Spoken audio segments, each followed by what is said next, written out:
Hello mga Mommonster! Welcome po kayo sa aking channel, ang Mom Flourish Channel.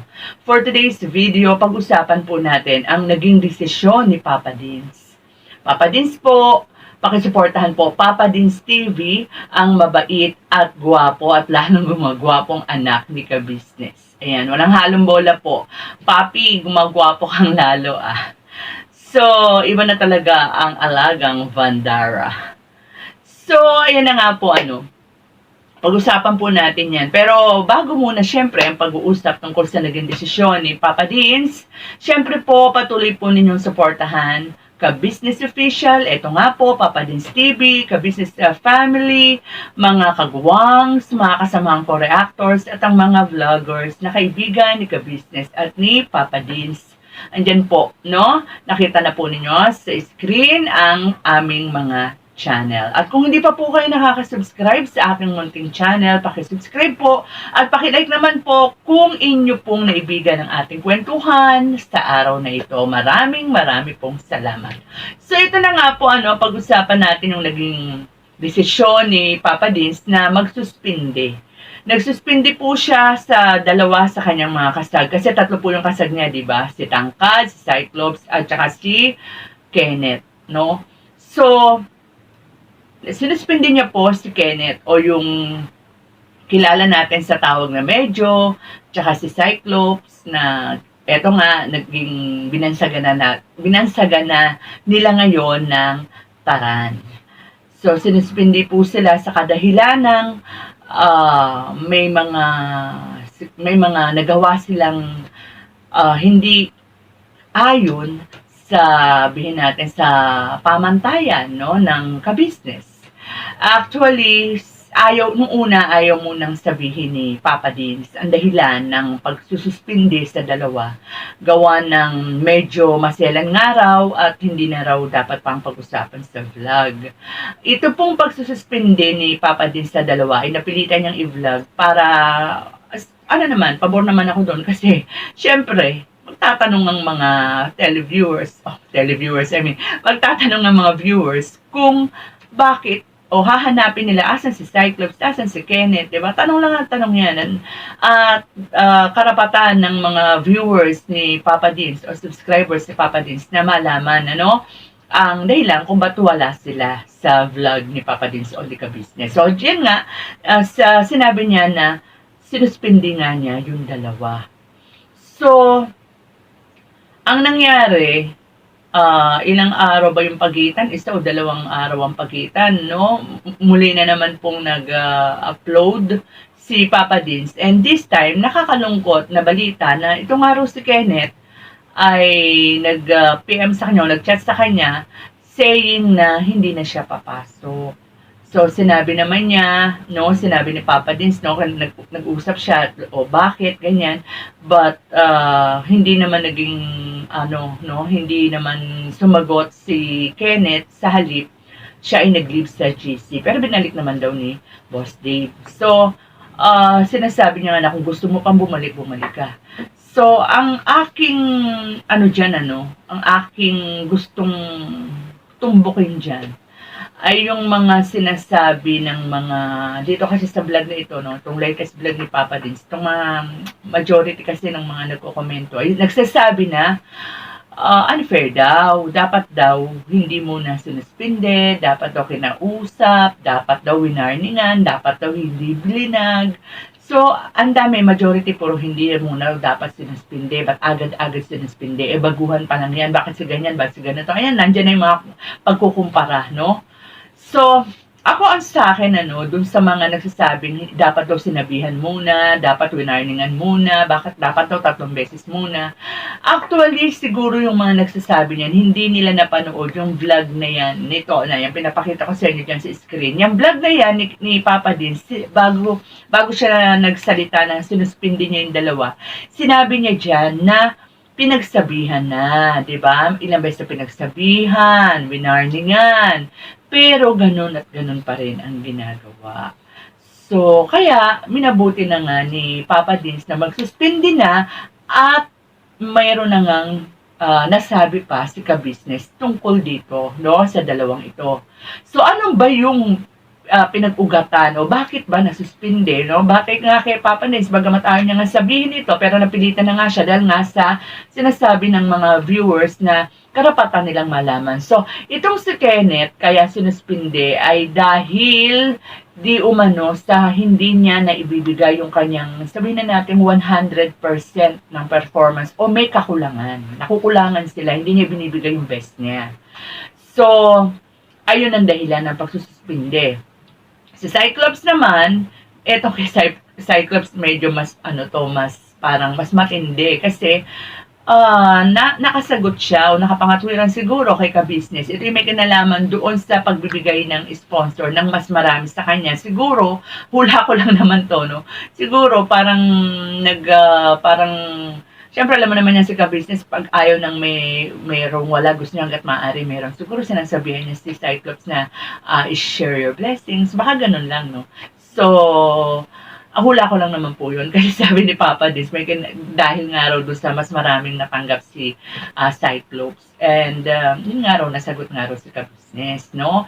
Eh, syempre, kahit ako naman to si Papa Dis, kung silang mga anak nga, hindi nasasagot yung papa nila ito pa kayang mga, kumbaga, natutulungan nila ang sasagot, di ba? So, nakikita naman natin kay Papa Dins na parang nakikita natin sa mukha niya, no? Kay Papa Dins kasi kitang-kita mo parang makikita natin, no, sa mukha ni Papa Dins, yung refleksyon ng nararamdaman niya. Alam natin na mabigat sa damdamin ni Papa Dins yan, ayaw ni Papa Dins gawin yan, kasi mga kaibigan niya yan Mga kaibigan niya yan, hindi yan basta mga beneficiary lang na mga kaibigan niya yan.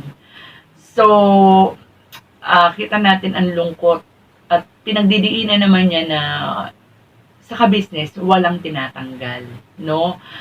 May nang iiwan pero hindi tinatanggal. Ako naman, ako naman po, sa aking sariling opinion, hindi naman po dahil sa ako ay reactor ng ka-business, Papa Dins, hindi naman po. Sa tingin ko naman po ay, Papa Dins, huwag kang malungkot. Kasi, karapatan mo yan. At saka may katwiran naman ang ginawa mong pagsususpindi sa dalawa. Unang-una nga, sabi mo, winarningan mo sila, kinausap mo na sila ng walang vlog, di ba? Pero walang pagbabago. So, ang pangit naman nun, hindi magandang ehemplo yun sa mga kagwangs, lalo na sa mga kagwangs na mga datihan na dyan. Pagkatapos, di ba, alam naman natin ang pagiging masunurin nila, ang pagiging marespeto nila. Pagkatapos, etong mga friends mo, kabago-bago, magpapakita ng ganyan, nakatigasan ng ulo. So, tama lang yan, no? Kumbaga, parang, kumbaga sa isang grupo, ikaw ang leader, dapat talaga, ikaw ang namumuno, magkakaroon ka o magbibigay ka ng disciplinary action sa mga tauhan o sa mga kagrupo mo, sa mga miyembro mo, di ba? Parang walang iniwan yan sa isang pamilya. Dahil pamilya kayo di ba? Ang tatay, ang nanay, kapag nagkakamali o merong mga hindi nagagawa ang kanyang mga anak, meron din kaukulang sabihin kapalit yung ginagawa nilang hindi pagsunod. At nilinaw mo naman na pansamantala lang naman yun. And maganda rito, nilinaw mo rin na pwede pa silang pumunta sa bahay, kumain. Hindi lang sila kasama sa vlog.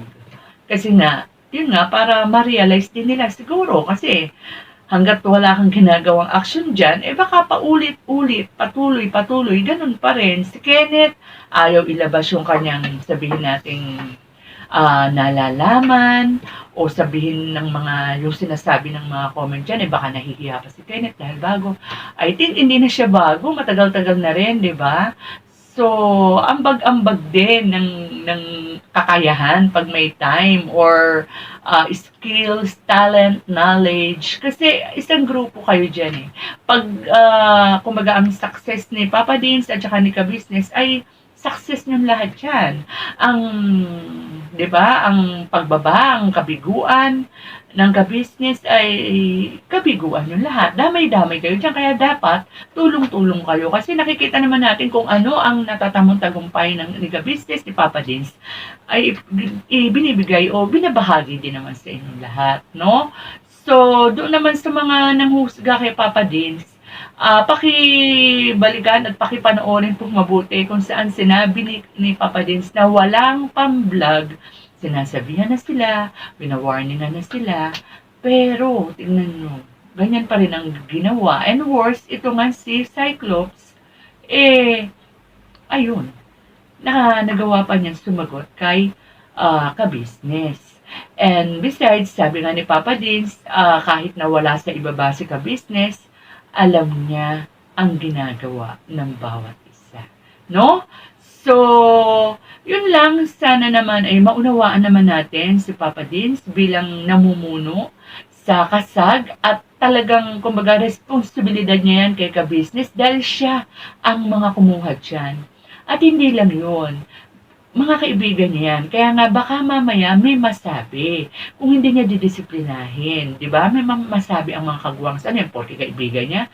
Sa kanya sila pwede, tayo hindi. Di ba ganun para iwas intriga? Kaya para sa akin, Papa Dins, huwag kang malungkot. Tama yung ginawa mo. Kaya nga lang, syempre naintindihan ka namin kasi mga friend mo sila, parang nalulungkot ka kasi kaya nga, di ba? Kaya nga napasok yan sa bilang kasag, dahil nga nung nagbanding sila, no, 'di ba, nag-usap-usap sila, nalaman nga niya na ito si Cyclops at saka si Kenneth ay wala ngang trabaho. So, gusto niya lang makatulong. At totoo naman yung sinabi niya na kahit dalawa lang sila ni Bochok noon, kaya niyang mag-vlog. At 'di ba, dito sa nakaraan niyang vlog, nag-iisa lang din siya. Kaya niyang mag-vlog ng nag-iisa, 'di ba?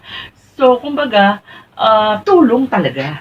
Tulong talaga yung ginawa niya diyan sa mga kasag na ipinasok niya sa ka-business. Kaya nagtataka ako, bakit mandami pang nambabash kay Papa Dins? Bakit marami pang naninisi kay Papa Dins? Kahit saan naman pong agency, kumpanya, kapag po ang isang empleyado ay merong nagawang mali, dapat po, binibigyan po talaga yan ng disciplinary actions. Diba?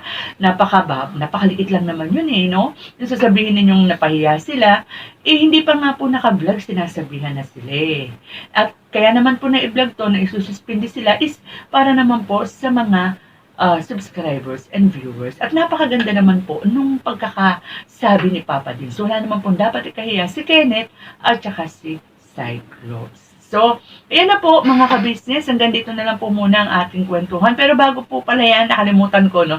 Doon naman po sa mga nagsasabi na bakit daw sila ba'y papaya, ang mga kagwangs, ang dami na rin mga tawag dito, mga ginawang hindi maganda, pero hindi naman daw nasuspinde. Ito po mga nagsasalita na yan, talaga pong hindi po nanonood dyan ng ka-business. Si Bay Papaya, nasuspinde na po yan, di ba? At saka yung sinasabi nyo kay Junjun, Diyos ko naman, inungkat nyo pa yun, kinalimutan na nga yan. Meron din pong kaukulang aksyon na ginawa si ka-business dyan. Si Damulag, siya na po ang nagsususpindi sa sarili niya. But, di niyo po napapansin kapag meron siya nagawang mali, siya na mismo hindi siya pumapasok. Siya na po nagsususpindi sa sarili niya.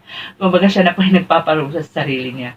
And, yun nga po, so sana wag po muna tayong maghusga kung hindi natin alam yung istorya, no? Kasi talagang nagsuspindi po yan, nagsususpindi po sila. Ito naman po si Bong, Diyos ko naman, wag niyo naman po ipari si Bong, alam naman po natin yung sitwasyon ni Bong, di ba? And sila Kenneth, sila Cyclops, matataas naman kumbaga ang level nila kumpara kay, di ba? Kay, what I mean is, alam niyo naman, di ba? Alam natin na hindi talaga stable ang isip ni Bong. So, no comparison. Alam natin na kailangan ni Bong ng sobrang pangunawa. Hindi po, sabihin natin, hindi stable talaga ang isip. So, with that, mga ka-business, mga ka-papi, hanggang dito na lang po muna ang ating kwentuhan. Ingat sa tayong lahat, ha? And God bless.